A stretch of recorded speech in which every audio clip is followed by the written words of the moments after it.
आप सबों का स्वागत है हमारी यूट्यूब चैनल डांगी इतिहास में। आज हम सभी 32 पुतलियों की कथा आरंभ करेंगे। 32 पुतलियों की कथा वीर विक्रम महाराजा डांगी विक्रमादित्य से जुड़ी है। ये मालव गणराज्य की राजधानी उज्जैन, जो आज उज्जैन ऐतिहासिक एवं धार्मिक नगरी के इक्ष्वाकु वंशीय राजा नबोवाहन के पुत्र सम्राट गंधर्वसेन के द्वितीय पुत्र विक्रमादित्य थे। इनके बड़े भाई भर्तृहरि थे। विक्रमादित्य ईसा पूर्व 101 में हुए थे, जिन्होंने भारतीय उपमहाद्वीप सहित ईरान, इराक, अरब और मिस्र तक 100 वर्षों तक शांतिप्रिय ढंग से राज किया। इनके राज्य में प्रजा अति सुखी रही। इस कारण भारतीय इतिहास में सर्वाधिक लोकप्रिय राजाओं में इनकी गणना होती है।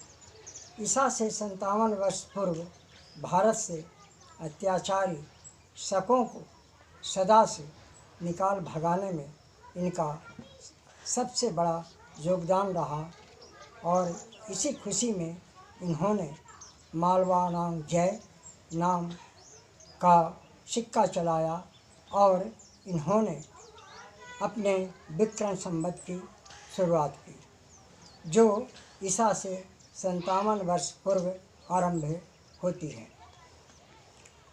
यह संवत वही है जो आज भारतीय कालगणना का संवत विक्रमी संवत कहलाता है।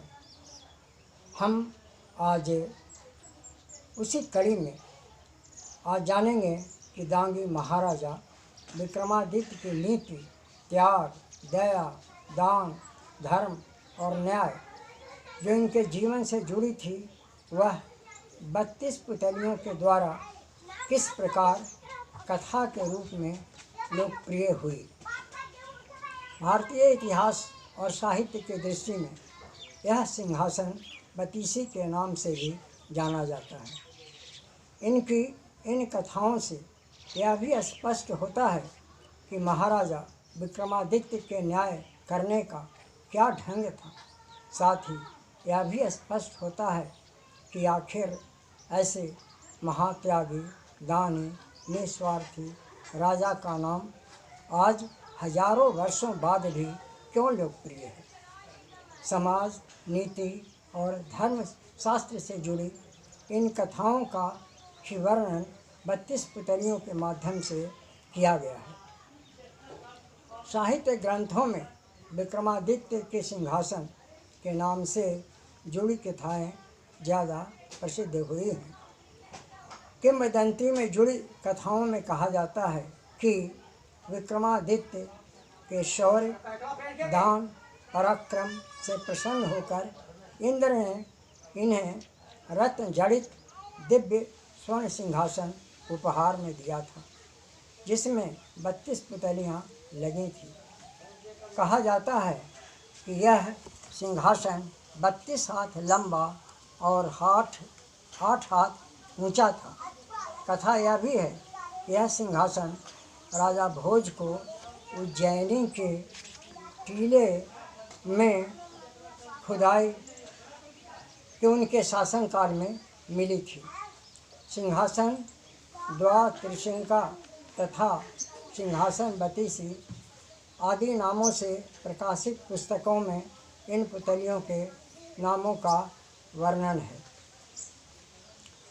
इन पुतलियों में राजा भोज को सिंहासन मिलने के उपरांत जब राजा भोज सिंहासन पर बैठने के लिए आगे बढ़ते हैं, तब पुतलियां इनसे विक्रमादित्य से जुड़ी कथाओं का बयान करती है और उनसे कहती है कि यदि ये गुण आप में हैं तो आप इस सिंहासन पर बैठने के हकदार हैं अन्यथा आप इस सिंहासन पर आप नहीं बैठ पाएंगे।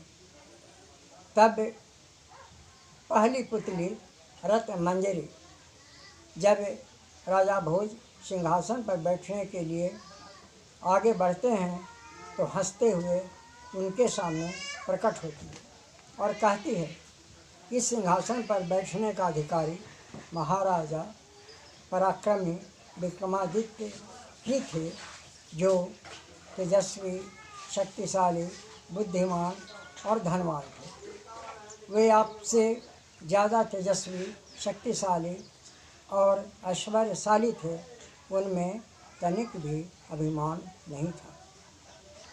यह कहकर पुतली ने बताना आरंभ किया कि बीते प्राचीन जमाने में आर्यावर्त में अम्बावती नाम का एक राज्य था।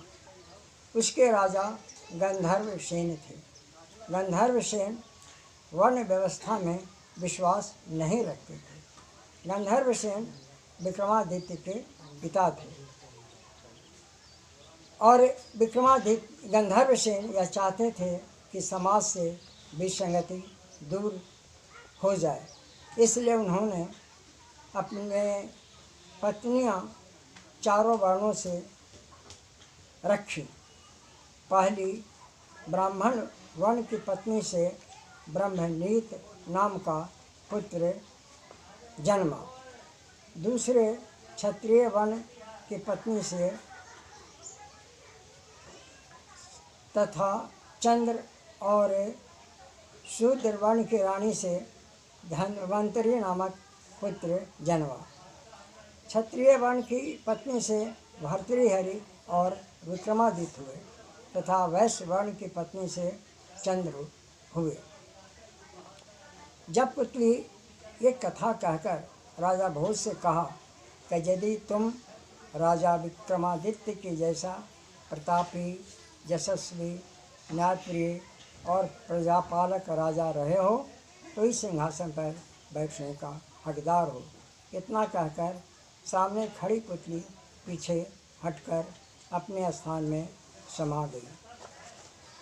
पुतलियों में 32 पुतलियों में जो विवरण आता है उसमें मुख्यतः पद्माक्षी, रतिप्रिया, सुरमोहिनी, मृगाक्षी, भोगनिधि, निशमा, पद्मकर्णिका, समरजीविनी, भद्रा, सुखकरी, मधुप्रिया, एकेश्वरा, कामध्वजा, कंदर्पसेना, निर्मोहिनी, विजया, इंदुमती, जगमोहिनी, भोगनिधि, चंद्रमुखी आदि हैं।